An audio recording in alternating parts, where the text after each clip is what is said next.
The current intellectual property system? It's a labyrinth of legal jargon and red tape that leaves many of us feeling lost and frustrated.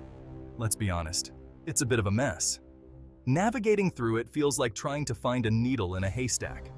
It's supposed to encourage innovation, but it often does the opposite. Inventors and creators find themselves bogged down by endless paperwork and legal battles. Big corporations build walls around ideas, creating monopolies that stifle competition. They use their vast resources to dominate the market, leaving little room for small businesses and independent creators. They hoard patents like dragons hoarding gold, except instead of fire, they breathe lawsuits. Think about it. Every patent they hold is a potential lawsuit waiting to happen, a weapon to be used against anyone who dares to innovate. How many times have you felt ripped off by companies charging outrageous prices for things you already kind of own? It's a common experience. Whether it's software, music, or even textbooks. Software subscriptions that feel like renting your own data? It's a never-ending cycle of payments for something that should be yours outright. Medications that cost a small fortune because of endless patent extensions? It's a life or death issue for many, and the current system only makes it worse. The deck is stacked against us, folks. The rules are written in a way that benefits the powerful and leaves the rest of us scrambling to keep up. The current system benefits the few at the expense of the many. It's a glaring inequality that needs to be addressed. It's time for a change. We need to rethink how we approach intellectual property to create a system that is fair and just for everyone. We need a system that promotes progress, not profiteering. A system that encourages new ideas and rewards those who bring them to life. A system that rewards genuine creativity and invention, not legal maneuvering and exploitation. Imagine a world where artists, scientists, and designers can thrive without fear of being sued into oblivion. We need a system that works for everyone, not just those with the deepest pockets and the slickest lawyers. A system that levels the playing field and gives everyone a fair shot. And that's where the Intellectual Property Reform Plan comes in.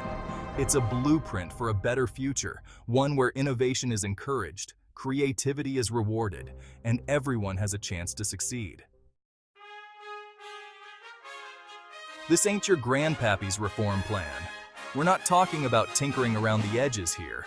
This is about a fundamental shift in how we think about intellectual property. The Intellectual Property Reform Plan is a bold vision for the future. It's about breaking down the barriers to innovation and creating a level playing field for everyone. It's about ensuring that the benefits of progress are shared by all, not just a select few. Imagine a world where groundbreaking research wasn't locked away behind paywalls, but freely available to anyone who could benefit from it. Imagine a world where artists and creators were fairly compensated for their work, without being beholden to corporate overlords. Imagine a world where life-saving medications were affordable and accessible to everyone, not just those who could afford the exorbitant prices. That's the world we're fighting for, and with your help, it's a world we can build. One of the biggest problems with the current system? The absurdly long durations of patents and copyrights. We're talking decades, people. It's like giving someone a Lifetime Achievement Award for writing a catchy jingle. These extended protections stifle competition and innovation. They allow companies to rest on their laurels, rather than constantly striving to improve and innovate. It's like giving someone a monopoly on the wheel and then wondering why we don't have flying cars yet. The Intellectual Property Reform Plan proposes a radical solution shortening the duration of patents and copyrights.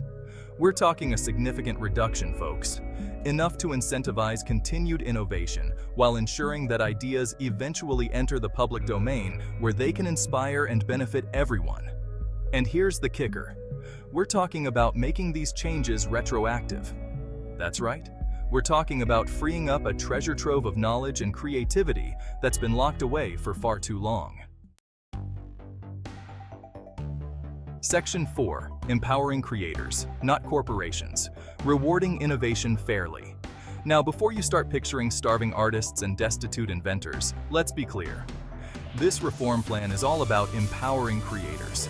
It's about giving them the recognition and support they deserve, ensuring that their hard work and creativity are not just acknowledged, but also fairly compensated.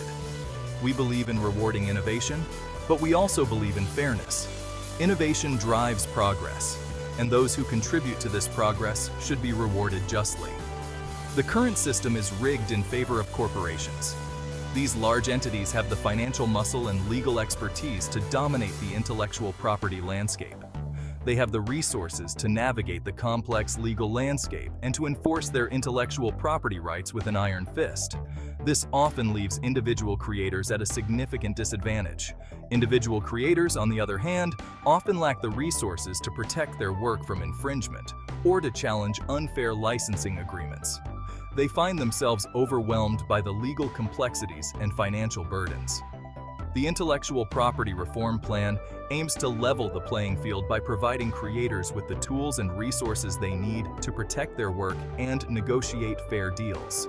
This includes access to legal advice, financial support, and educational resources.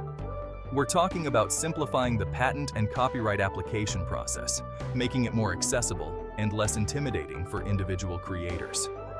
Providing legal assistance to individual creators, ensuring they have the support they need to navigate the legal landscape. And establishing clear guidelines for fair use and licensing agreements. This will help prevent exploitation and ensure that creators retain control over their work. It's about time we stopped treating creativity like a commodity to be exploited and started treating creators like the valuable assets they are. By doing so, we not only foster a more innovative society, but also ensure that those who drive this innovation are justly rewarded. This reform is not just a policy change. It's a cultural shift towards valuing and respecting the creative minds that shape our world. Imagine a world where creators are celebrated, where their contributions are recognized, and where they have the freedom to innovate without fear of exploitation. This is the vision we are working towards, and with your support, we can make it a reality. Together, we can build a system that truly rewards innovation fairly, ensuring that every creator, regardless of their background or resources, has the opportunity to succeed. Let's empower creators, not corporations, and create a future where creativity thrives. Section 5. You bought it, you own it. Reclaiming ownership in the digital age. Let's talk about the elephant in the room. Digital ownership. In today's world, we are surrounded by digital products and services. From ebooks to streaming services, our lives are increasingly intertwined with digital content, or rather, the lack thereof.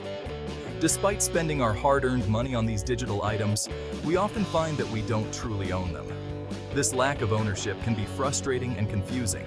Seriously, when did we all agree to just rent everything online? It's as if we've been tricked into a never-ending cycle of subscriptions and licenses that offer us access but not ownership. We buy ebooks, but we don't actually own them. Instead, we're granted a license to read them, which can be revoked at any time. This means that the ebook you paid for can disappear from your device without warning. We subscribe to streaming services, but we don't own the music or movies we watch. These services can remove content at their discretion, leaving us with no say in the matter. It's a stark contrast to owning a physical book or DVD. We're constantly bombarded with subscriptions, licenses, and terms of service agreements that essentially strip us of any real ownership rights. These agreements are often lengthy and filled with legal jargon, making it difficult for the average person to understand what they're agreeing to. The Intellectual Property Reform Plan seeks to clarify this murky digital landscape.